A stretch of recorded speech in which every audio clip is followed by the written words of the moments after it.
Simon, welcome to the podcast. Thanks, Joey. It's nice to be here. Yeah, no, appreciate you making the trip. The trip. I'm gonna kick it off just to, I guess, understand how you ended up in the world of logistics and supply chain. So, yeah, where did it all sort of start for you? That's a wide-ranging question. So I guess it really started. I've pretty much spent my whole life, I guess, career in logistics or 3PL. So it started out with a business partner. We both worked together in it was a small family firm, and we were doing supply chain. So we were doing direct line feed. We were doing products straight into production lines, but it was all 3PL. So effectively, your overseas manufacturer would ship the goods to us. We would store them, pick, pack, kit them, whatever was required, and daily drip feed them into production lines. So that was kind of our experience of warehousing, and that's kind of at the extreme end of, you get it wrong, you're in trouble. You're gonna know about it. You're gonna know about it. You stop that production line. Who was the company? So it was a small business called CJ Components at the time, right? That business grew, got bought and sold, and I guess through that learning experience and really being at the forefront, when we started there, there was like 4 or 5 employees, and when we left there, it was much bigger than that. So, but that was the start of kind of really, I suppose, enjoying solving the problem of product.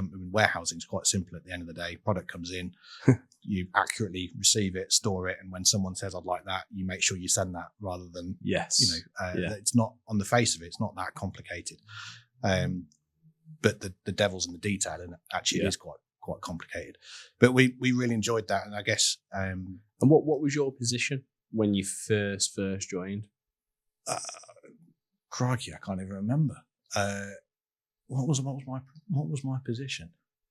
I think I was basically admin to begin with. It was we'd got they just won a contract with a large supplier, a large customer supplying into a big engine manufacturer, and they just needed support in the operation.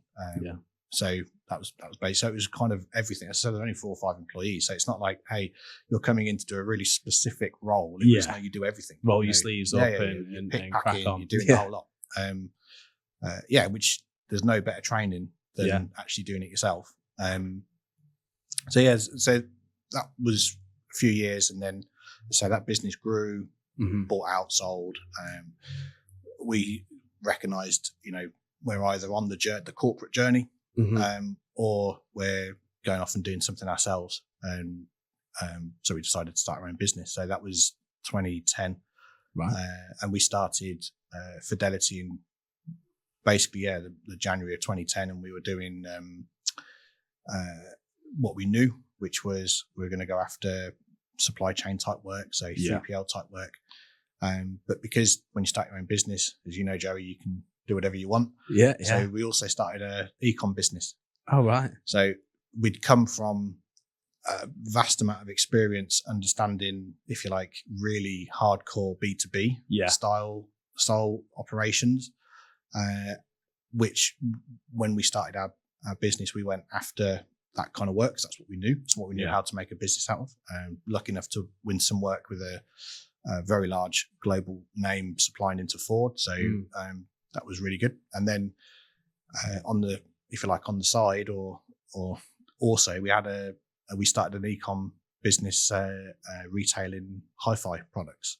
Right. So in fact, why Fidelity is called Fidelity, because we had Audible Fidelity and we had Fidelity Supply Chain Solutions. And so it meant when you picked up, there's only the 2 of us that were working there. So when you picked up the phone, you could, it's Fidelity, and it'd either be Ford. Oh, okay, I know who I'm talking to. Or Mrs. Jones that had just ordered a speaker or something. And we ran both businesses and grew both businesses. Really quite steady when you're just funding it yourself and you're in your own warehouse.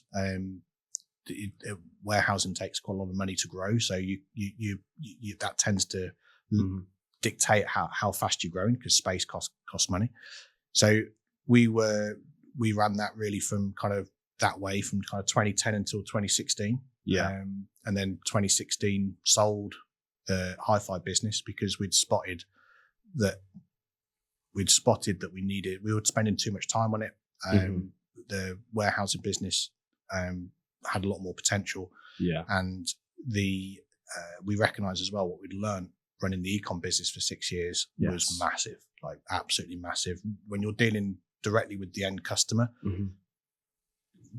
something just clicked and we're like, hang on a minute, like we know we're doing the e-com fulfillment for our own. We started doing it a bit for friends and people that had businesses that spoke to us. So we started building our e-com fulfillment, not through advertising, just through people going, hey, you guys are doing a good job. Why don't you have a go at sorting this out? We got this problem, sort this out for us.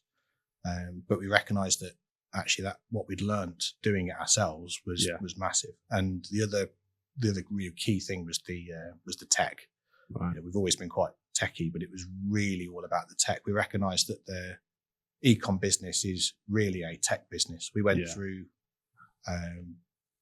we went through 4 platforms, ended up on Shopify, like pretty much everybody does. But through that process, we learned basically how to build software. When we spotted an opportunity to sell the hi-fi business, we sort of grabbed that. Yeah. Because it allowed us the time then to set up our software business. Right. Which is what underpins Fidelity today, really. The tech stack, so valuable. I'm gonna interject because there's a few things we could probably lean into or unpack there. But you say, you started at small, a really small 3PL, family owned. Do you think that if you started in a big corp or one of the bigger branded 3PLs, do you think you would have had the courage to have gone and then started a business, or do you feel like that was the being able to be that close to the bone of how things ran? I think you're probably right. I think if we'd have gone in, what that business allowed you to do is it allowed you to be, when it's that small and it's growing that fast, it allows you to be both sales, finance, and operations. Yeah. And one of the key things, the key drivers was we could see as the business was growing, we would not be able to do all of that. It was going to be a case of we had a lot of the relationships, we had a lot of the obviously the understanding of how to run the business, we had a lot of the understanding of we'd set up the operations, so we knew intimately how that worked. Yes. But as a business grows, you can't have someone that's doing all of those things, and so we could see that fundamentally would probably be more sales than anything else, and we didn't really want to let go of the operations. And so that was one thing that drove us to start our own business, because you get to retain all of it. And obviously that's a very different situation today because the business is much bigger. You can't do all of that. But it's certainly it's certainly very important. And then where were you at in life in terms of you decided to set up your own business, kids, was it, where were you at just in general? So I suppose the lead on from that is, would you take the same decision today? Yeah. At that point in life, it felt like a risk that, hey, if it doesn't work, it doesn't work. But we were, when I think about, certainly from a financial point of view, the kind of risk we took at the time, obviously now we've got kids and, you're settled and everything else, you'd probably take a different view of that risk. But at the time when you're in your kind of 20s, you're just like, well, yeah, whatever, let's have a go. Because at the end of the day, what's the worst that can happen?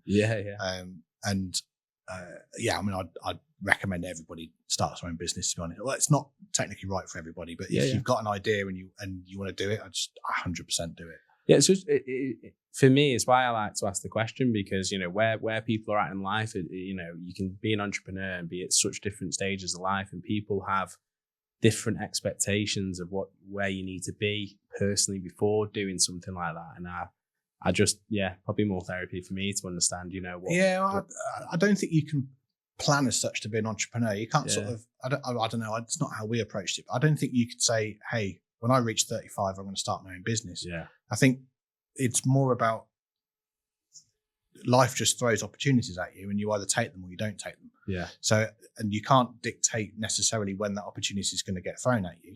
Yeah. So it might be a stage in life where it's just not right and you can't do it, but sometimes it is right. And who turned to who then? So obviously co-founder Steve, like who turned to you and said, I think we've got something, we should go and do it? I'm on first. I'm going to say me. Yeah. I honestly, I don't remember. We were both of a very similar mindset. You know, we'd gone to school together, so we know it, kind of know how each other think. So it wasn't like the first person said, "Hey, let's do this," and the second person went, "Oh, that's a good idea. I hadn't thought of that." It was more, I think, both of us voicing the same thing. It wasn't like it's quite mutual. Yeah.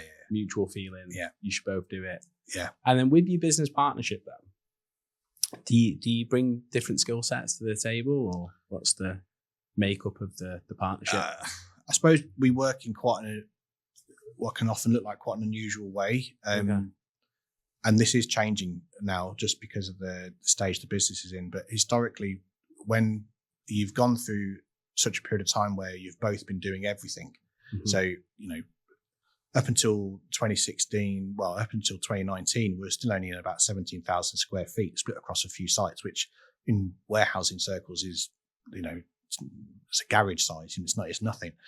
But we'd done, the first almost 10 years, literally less than 9 people in a small building. You are doing everything. So I suppose that's kind of the crucible of.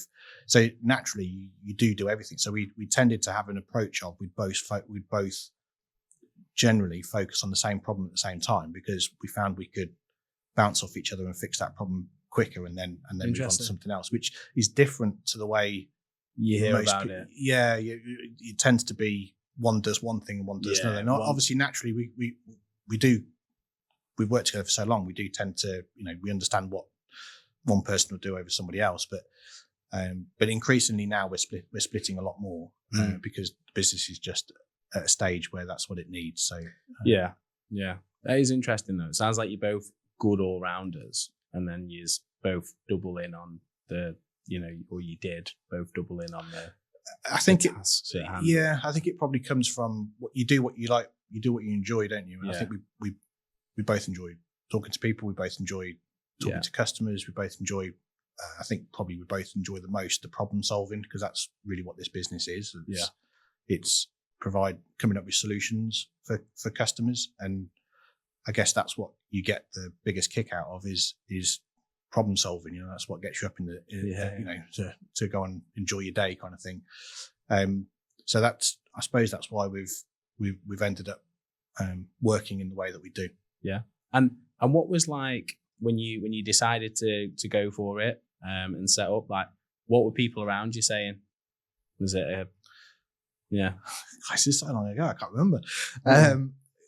I suppose the only kind of opinions that mattered to us were our wives at the time, still our wives. I should probably add that sounds like so the family at the time, but and to be honest, the general opinion was go and do it. Right. We didn't. I don't recall kind of there were a lot of voices in the room saying, "Hey, don't do that, don't do this," either because we just blocked them out. Yeah. Maybe what we did was you just block them out and you just go and do it. But the people that mattered, as long as they were on board with it, then we were kind of let's go. Got you. And then just so we're for people listening, Fidelity, Fulfilment, what's the profile now currently? How many people? What's the turnover? What does all that look like? So today, Fidelity Fulfilment we operate in 3 regions of the world. We've got 3 sites in Netherlands, around just under 190-ish, 180,000 square feet total. We've got a site in the UK, about 110,000 square feet, and we've got 2 sites in Salt Lake City in the US, again around that 100,000 square foot across the between the 2 sites, combined size. Slightly different because we do like to get into the detail. We've not gone down, if you like, the affiliate route for growth. So we're regularly in these sites. I can walk on the shop floor in any of the buildings, and I know who's picking and packing the goods, kind of thing. We talk to them and we understand what's going on. So there are operations. Business will turn over close to 20 million this year. We've got 130, I think, employees plus, but that's their sort of our core staff. Yes. Obviously, peak seasons that will grow. Some temp comes through. Correct. Right? Yeah. But we're growing relatively quickly. So we've had you sort of start out when you grow quite from the beginning, you maybe 100% growth, but we're still sort of in that kind of 40-ish% growth year on year at the moment. So it's strong. Yeah, it is strong growth, and it brings very big challenges. I think the biggest challenge we've had is keeping up with the organisation, what the organisation needs from us. Yeah, which evolves rapidly. So it's it's very different from a business of 10 people where you're on the shop floor picking and packing in the morning and then the afternoon sorting out. Yeah, I hear you. And that's probably one of the things I want to get into is like leadership. And now you've found yourself where there's a, really decent sized organization, what that journey's been like for you. And I'm going to just kick it off and say, what do you think makes a good leader in the 3PL or fulfillment space? I don't know that there's anything different in the 3PL fulfillment space as such in terms of what makes a good leader. I think certainly from my personal perspective, it's been very much on a learning journey. And the first thing is recognizing what you don't know. Because when you start your own business and you're taking all the decisions and it's a relatively small enterprise, then you can get quite comfortable and everything about everything. When that business grows quite rapidly, you suddenly realize that it requires a very different leadership style. You can't be taking the decision on what color is going to come out of that printer. It's a very different thing. So I think the first thing for me would definitely be recognizing where you're weak, because it's very easy to just go, well, I'm the boss, so I just do what I'm going to do. And where are you weak? Well, I think strategy is something that I think certainly when we were smaller, that was a big company perception. Strategy is like, I know where I'm going. Yeah. When you're 9-10 people, it's not that hard to keep everybody on that journey and let everybody know what's going on. When you're 130 people, all of a sudden that strategy can't be in your head, and it can't be kind of, I'm coming up with, I think we'll go this direction, or I think we're going that direction. So again, something we learned through the acquisitions that we made, because we grew into the Netherlands and into the US via acquisition. So we had the added challenge of 3 different, not just country cultures, if that makes sense, but 3 different business cultures that we're now trying to kind of bring together and merge together. But there were some individuals that we met in that journey that were that we learned a lot from, basically. And the strategy is like key. When I think back, strategy was a word that quite lofty. Yeah. And people in large corporate structures, other than you just think, whatever. Do you actually know what's going on the ground, kind of thing? But obviously, as the business has grown, it's absolutely key, and communication of that as well. Like it's absolutely key. And then into what makes a good leader. So strategy, knowing that, communication. Is there anything? Would you put a third one in there? Definitely, learning to delegate. You can't take every decision. So obviously it comes down to recruitment, making sure you've got the best people in all the best roles. But again, if you do that and don't let them do what they want to do and perform, then and again, we are in the past, certainly I am guilty of getting too involved. But it's very learning to step back, basically, and learning where actually, there's a reason you're employing people that are better than you in that area. If you do that, that's what you should be doing. But if you then don't let them take any decisions, or you've wasted your money, you've wasted your time. Yeah. And could you give us an example of like one of the things maybe you found difficult to step away from? Or there's probably loads of examples, to be honest. Certainly, probably operations in terms of ways of doing things, and some of the minutiae, the detail of where is that piece of racking going to sit relative to that pack bench. It's good that we've got an interest in it, but it's not good that we're always getting too involved in terms of, hey, that doesn't look right, let's move this in this other direction. So certainly over time we've learned that you've got to set the team up and then just trust the team to deliver on what the business needs fundamentally. So that's definitely a kind of have an interest, but don't don't do it for them in some respects. Okay, cool. And now that you've got managers in the business and people that run teams, like what do you try and get them to do in a way of managing people, as a leader of leaders? Like what sort of things would you be asking, how to do things? So it's a good question. So I tend to fall back on, I know it's going to sound a bit like I've only got one answer to this, but it does come back to that strategy piece. Okay. Because I think if those guys are motivated and know where we're going, Also, it's how you treat them as well. How we treat our senior leadership is how we expect our senior leadership team to be treating everybody. And we also don't ever want them to feel like they are a blocker or a barrier or that they should realize that we talk to them just as much as we talk to everybody else. It's not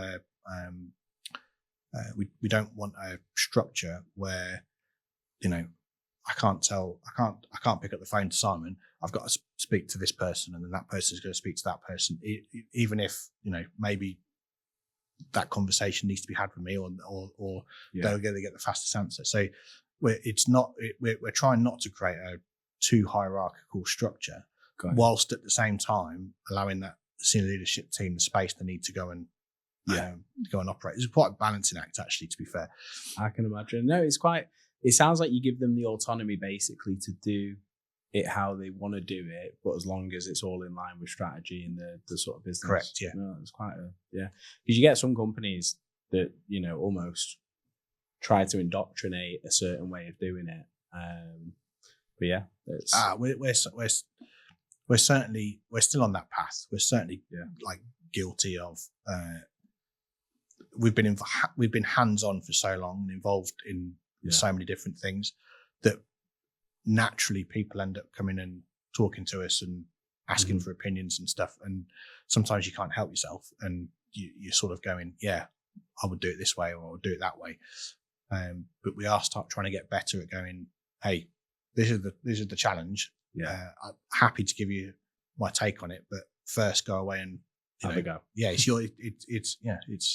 in your wheelhouse. Take ownership in a respect. Okay, that's cool. And has there been anyone in the business that basically started out in a pretty entry level, or because what I've come to find is when you start a small company, usually you bleed into the sort of people that have initially helped you get it up and off the ground. But has there been anyone in the business that went on that journey with you that's now in like a leadership position that can say, hey, I've been here since the start, and what was that journey for them? Good question. So we've had a lot of, we've obviously, because we've gone for something quite small, we've gone to something quite large. We've had a lot of people that have joined at different levels. So we didn't necessarily have, we didn't really have any management as such, if that makes sense. So that because of the pace of the growth of the business, the first point of looking was going, hey, we need someone with experience. You know, we need. I take the operations, for instance. It was a case of, well, everybody in the business is used to operating a business of this size operationally. Yeah. We're now growing at such a rate. You know, I need someone that's been used to running a 400,000 square foot warehouse. I need someone that understands how we structure ourselves, so we don't end up making all the same mistakes you make if you're on the normal journey to 200 employees, as an example. So we've done a lot of outside hiring when it comes to to bring in that experience level. But then we do have employee number 2. I'm one. Steve would say he's one. So employee, the first true employee, she's still with us, you know, and she's evolved during her time with us as well in terms of what she's doing. She manages all of our quality now. So it's not it's probably a good example, actually. I mean, she understands the business really thoroughly. But I think because we've grown so quickly over the last 3-4 years, it really has that's where we've seen the the employee numbers growing to the level that they are at the moment. So it's interesting because it sounds like, you know, if yourself and Steve are, you know, all rounders, one of the first people that were coming in helping you get there is become head of quality, which is a pretty all rounder job. By the sounds of it, she can turn her hand to any element of the business, to be honest with you. But that's just where it's what she enjoys doing, and that's where she is at the moment. But it's probably the biggest challenge, to be honest, Joey, is because we've been involved in literally up until we took on investment in 2019, 2020, and up until that point we were, in fact, after that point, actually, every day we'd be in the warehouse picking and packing. Yes. Not because we were like, oh yeah, look at us picking and packing, just because that's what we'd always done. That's the job that needed to be done. Yeah. So I think the biggest challenge is basically you need to trust in the teams and let the teams get on with what they're doing, and not. Yes, you can offer guidance and support, but you shouldn't be kind of the one that's saying, hey, no, move that bit of racking over here, even though I could probably give you an example this week where I did that. So yeah, someone's going to drop a comment. Are you sure? Sure, that's right. Okay, and then you've gone from, obviously, 9 people for a fairly long period of time, by the sounds of it, to 130. Like, what have been as a leader? What's been the the challenges of scaling, would you say, with people? There's massive challenges with scaling. And then you throw in kind of COVID and Brexit, and the journey's been at times very, very challenging. I keep coming back to this, but keeping people motivated, keeping people working as a team, that's absolutely critical. I mean, our business is people fundamentally. What we sell really is space and our knowledge via labor, solutions via people doing things, and but the business itself is just totally reliant on the people that are managing it and running it. And we recognized, fortunately at the right time, but we recognized that it's very, very different when you can get involved and do everything, and now you can't. So it requires a completely different leadership style. And as I was saying, we learned a lot as well from the acquisition made in the Netherlands. The chap we bought the business from has been massively influential into kind of, been there, done that. Okay, this is perhaps what you need to be looking at, perhaps what you need to be thinking next, kind of thing. So got you. And in terms of hiring people, what do you feel is let's focus on sales, for example.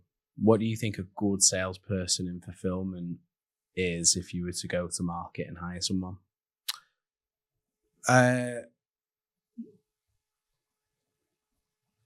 So we've done quite a few interviews for salespeople, and we look for cultural fit more so than anything else. they've got to represent the business, obviously. Yeah. And our business is all about partnerships, and so basically any salesperson that sat in front of us and said, "I am a hunter," it was like, okay, that's a short interview. I think we'll move on. And you'd be surprised how many do that. Yeah, and there's a perception of sales that it is, you've just got to be out there, kind of cutthroat, and but that's not how we work. And so we've got a really good sales team actually. They're all really invested in the business, and they're invested in the solution, because it's not about, hey, here's a bunch of rates, and now I'm just going to keep hounding you until you sign up. But do I really understand what we're doing? No, because I'm a sales guy and I'm just interested in sending these rates to you. Yeah.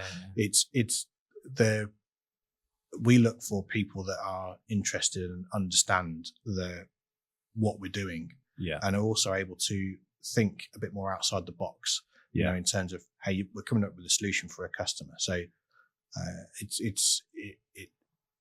the recruitment side is probably one of the biggest challenges, and where we've deviated from, this person on paper looks really good, and they've got all the technical accreditations, or they've got everything, but the cultural fit isn't quite right. That's generally where we've gone wrong. Right. And so just finding people with the right attitude and the right approach to stuff that matches kind of the way we do things as a business. Less so maybe with sales, but some of those technical things can be taught. You can learn that. Sales is a bit, you're either good with people or you're not that comfortable with people. I think that's more difficult to teach as such. That's a personality thing more so than anything else. But I think that's probably the key thing: cultural fit. Yeah, no, interesting, because and I'm not doing it in a way of the recruitment piece. We don't tend to touch on it, but with it being quite integral part of leadership, I know typically people want to get it right, and it's going to obviously fundamentally make the business better, and so good to get your mindset on that. I would say the best hires we've made have been those that actually perhaps on paper weren't the strongest, or certainly weren't kind of head and shoulders, and it was just like, this is a no-brainer. They were, but just personality-wise and culturally, they were, they understood the business, and those people are able to slot in really quickly. They get comfortable really quickly. Everybody gets comfortable with them really quickly, and then they start performing really quickly. Where you hire on, and I've found anyway, where there's maybe not that fit. Don't get me wrong, a bit of friction in business is good. You don't want everybody to be the same. There has to be a variety of personalities. But if they just don't approach things in the way we would approach a customer, or the way we want to approach something, it can lead to challenges. Any decision that involves people is pretty tough. So it's decisions that just involve either yourself or something that isn't necessarily going to impact people directly. Even if they're still massively important decisions, tend to be a bit easier to take. Decisions that impact people are a lot tougher. And whilst we've been growing at the pace that we've been growing, we've also made a lot of mistakes. You don't get born into the world unless you watch that film, Baby Business, whatever, I can't remember what it's called now, but Boss Baby. Boss Baby, yeah. You don't sort of pop out and you're Boss Baby, and you've got all the answers to everything. So you definitely, which is what I was saying earlier, you have to sort of recognise what you don't know and what you need to change. So through that process, you do end up making the wrong decision. Our business is, you learn most from those decisions that you get wrong. But I think certainly the toughest decisions are definitely where there are people involved, in terms of hey, if we go in this route, it could mean that we're not expanding here, or maybe we're downsizing this element to support something else. So that those are definitely the toughest decisions. Got you. COVID was, it's kind of a bit of a trope, but COVID was a good example, because the decisions that you're taking around COVID were directly around people, certainly before and even during kind of the furlough process. We were quite fortunate, really, in that the investors that came on board with us in 2019, 2020 have been massively involved in the business, not just from a financial perspective, but they're quite entrepreneurial themselves. They've just got a genuine interest, and that is quite important, I think. Having, if you are going to partner with someone from a financial point of view, certainly our experience is, a partnership where they're just as invested in the business as you are has definitely grown, been massive for us, massive. To give you an example, when they came on board, the plan wasn't to grow to 3 countries and have 130 staff. When they came on board, the plan was very much UK. We're going to go from here, and we're going to move into a larger new facility, and that's our 3-year plan. And obviously COVID came along and Brexit came along, and that plan goes out the window. But so does a bunch of opportunity. I take it the Netherlands site came because you wanted to have some sort of localization to Europe. Yes, the Netherlands. So there were a couple of things that we did, certainly around that time, to kind of mitigate not just COVID, but certainly Brexit. So we bonded the site in the UK, but we've always been, certainly when we think about our automotive business, which now today is a much smaller part of what we do, but we recognised that people weren't necessarily using us because we were absolutely amazing at receiving, storing, and shipping out. As any good warehouse should be able to do that, and if you can't do that, you shouldn't be a warehouse. But it was the knowledge and the way we would do it, and our understanding of the industry. In fact, that was our first piece of software. Was actually basically the concept was taking all that knowledge, putting it into a software platform, and now any supplier supplying into automotive, as an example, they don't necessarily need. They don't have a requirement for the physical, but they need the support and the knowledge that we would provide back office. So the Netherlands was again just an extension of that, because with Brexit on the horizon, it was a case of, well, while we're planted here in the UK, the only people we can physically support are people that require physical UK footprints. And we were up at that time as well. We were doing quite a lot of shipments into Europe on behalf of our customers, and you could kind of see overnight that was going to stop. It was, I think for a lot of businesses, it was the same kind of reasons of some triggered by Brexit, I think. Got you. And aside to COVID and Brexit, has there been any major bumps in the road for you guys? Plenty.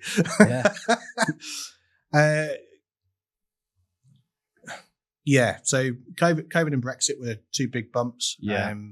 COVID, because at the time 70% of our work was still within automotive and within line feed, production line feed, that kind of thing. 30% was starting to move into e-com, and obviously when we just the investor just come on board, we'd moved from 17,000 to a brand new 50,000 square foot site in the January of 2020, and everything stopped. Even the production lines all shut in March, and so we're sort of looking at this going, hang on a minute, we've just taken all this work, which is now rattling around in, at the time, what was a massive warehouse for us, and 70% of it stopped dead. Wow, nothing. And we've still got shipments coming in. The different parts of the world weren't shut down at the same time, so our customers are expecting. They're still all over the place, so they're still shipping stuff in. But we get paid when stuff goes out the door, not when stuff necessarily comes in the door. So that was definitely a bump in the road. Brexit, yes, the uncertainty around it was probably the biggest bump. I think if you'd have known 2 years before, the point that the vote was taken, maybe 6 months later, this is exactly what it's going to look like. I think everyone had gone, oh, that's good. Well, I can plan for that. But as you know, we were kind of running up right to the wire, and no one had any idea really what was going to get decided. So that was definitely significant. And then I would say the other big bump was we had a couple of years of very fast growth. The COVID bubble, everybody wanted e-com, and we could see that basically that wasn't going to continue. We've been in warehousing a very long time, and we could see that was very unusual, and it was all going to stop. So we took certainly 2021 into 22. So you're still coming off the back of COVID. It was still everywhere's still buoyant. We took the time to go, right, well, if we now got the site in the Netherlands, and which we took on in beginning of 23, end of 22, and we did the same thing in the US. Again, crystal ball, probably that was a bit extreme. You know, we were going through growth in the UK. We bought into the Netherlands and the US at the same time. It wasn't the original plan, but the opportunity arose, and you sort of went, let's go for it. And at the same time, we took the decision to. We felt that the tech stack was absolutely vital. So historically, as a warehouse, you would you'd bring in some 3PL software that would get you started, but your process and what you do is dictated by a software. And that software has been written by people that very intelligent people. You know, there's some great software out there, but they haven't spent 10 years in warehousing. They think they understand how a warehouse should work in the perfect world. And the reality, and so what ends up happening is you're adapting your process to a piece of software that's not been written by anyone that actually understands how the process should work. And that's not being derogatory. There are some really good pieces of software, but they're not as close to it as you are fundamentally. So we took the decision in 22 that we needed our own platform. And also off the back of, I suppose, our experience with the automotive side of things, where we had built the platform to sell the knowledge. This was, for us, this was phase 2. This was, well, if we build the platform, one, it solves we can design our operation exactly how we need to design our operation to support the customer. And 2, it's a knowledge. It's a future revenue stream potentially. So you could resell that platform to someone else who's looking to. So we built it with the very clear intention right from the beginning that it would be a commercial piece of software. And how much did it cost, or what did you invest? This was the bump, because we'd come off a few years of higher than anticipated growth. Due to the COVID bubble, if you like, and has taken on the other sites. We then spent. We were heavily involved directly in the design and build. I mean, that software was really our experience piled into a piece of software.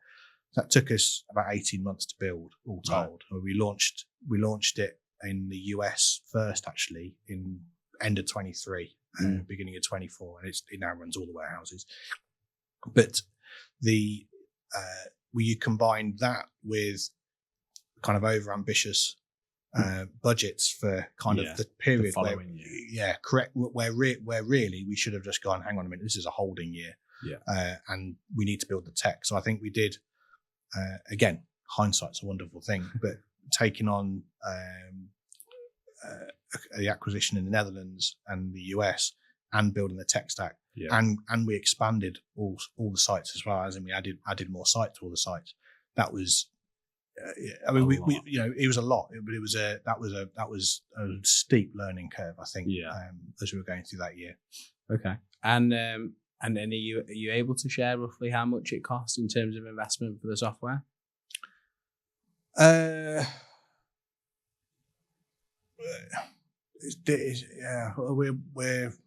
We're certainly north of $1 million in terms of what we put into that software. Because it was built on. It wasn't just that time we spent there and the time that we put into it, but it was the time we'd spent with the previous software in terms of the underpinnings we built for that. So it was a significant investment to run through and build that software. And was it investor led or was it more founder led? Did you? It's been our pet project for yeah. Joey, we've used software we've used every different type of software. We've been in warehouse a long time, and the moment we had the opportunity to build our own, we jumped at the opportunity. Yeah. And I guess has that had a big impact on that EBITDA, business valuation, all that side of it? Yes, because at the moment it's just although we do have one or two customers actually onboarding at the moment with it, but because it does have an impact because it raises rather than just looking at us as a warehousing business, you're now tech enabled, I suppose is the way they describe it. So it definitely has an impact on the multiplier, but we're not the only ones that have done this. I think any warehousing business, once you get to a certain size or your business hits a certain complexity, you're faced with two choices. You either invest an enormous amount of money in someone else's software, basically customizing it to your process, but that's a lot of money. You're still a lot of money you're going to invest in it. Or, you invest the time, in some cases more money up front, but you're investing the time to set your own software up. Both have positives and negatives, but for us, we were always going to build our own if given half a chance. So it's definitely having an impact. The bigger we won't know the full impact until we get further down the road. See what happens if our focus is on the fulfillment business and solution providing for the customers. So at the moment, the people that are taking the software are customers generally. That are going, hang on, you're doing this for us over here, but we've also got this warehouse that we run over here. If I've got your software, I've just got one login. I can see everything in one place. I can track everything. It seems like a lot easier. So that's generally the process we're going down. I think what it gives us is an ability to stay potentially in the future. Because there's two ways of growing a warehousing business. The most obvious one is you just keep either buying other warehousing businesses or you keep buying more space. This for us strategically gives us the option to go, hey, we've got another ability to grow that isn't just continuing to buy more warehouse businesses or more space. Actually, we've got something we can do that doesn't require that level of overhead investment. And you mentioned you started in the US. Is that because, and I know economy and scale in the US is way different to like UK, maybe even Europe, but like, did you feel that that was a strategic decision to try it in the US first, almost as a sort of stress test it with big volumes versus? No, not necessarily. I think it was all the businesses had different software platforms. We launched in the UK at the same time. We were just maybe a month. We were maybe a month or so behind. Right. But the US was the one that was at the time had the weakest software platform. We basically had problems with the partner we were using, with the software we were using. It would struggle with. We've got a customer there that does a lot of volume, and that software is struggling with Shopify rate limits. It was, it would drop out all the time. We'd have some issues with courier integrations, that kind of thing. So it was driven by, hey, we've got a problem here. So the moment it was ready, basically it was a case of, okay, yeah, it's tested, it's running, it's the basics are covered. It was like, just get it in there straight away because it's not going to be worse than what we're running at the moment. It turned out obviously to be a lot better. But yeah, the UK came very quickly after that because we, as I mentioned, we'd sort of bonded the site. We took on a big client that needed the lot of bonded activities going on. And although the software that we were running was fine, it wasn't up to the kind of challenge you need when you get into the real detail of transaction tracing and that kind of thing, and the process control as well. So we transitioned across to ours, which was much better. Okay, nice. Well, to round off, You mentioned sort of growth strategies and stuff like that. Where do you want to see Fidelity in the next 5 years? Bear in mind, you're a £20 million turnover business, 130 people in the company, 3 sites, 3 regions. What's the big picture strategy look like? So the current platform that we've got will take us to 50 million. Without kind of taking on vastly acres more space, etc. So I suppose the 5 year horizon is very much, well, one, maximize the space that we've got, which we'll do before that 5 year horizon. We don't want to limit ourselves in terms of opportunities come up all the time. So we've learned over the years, yes, you should have a strategy and a goal, but you should also be reasonably flexible, because the opportunities very often don't align with your wonderful time plan that you have for your plan. And the software really, and getting that out there a bit more, and having it as its own channel. Correct. Of revenue. Amazing. Well, Simon, thank you for coming on. It's been an absolute pleasure. Thank you, Joey. It's been a pleasure.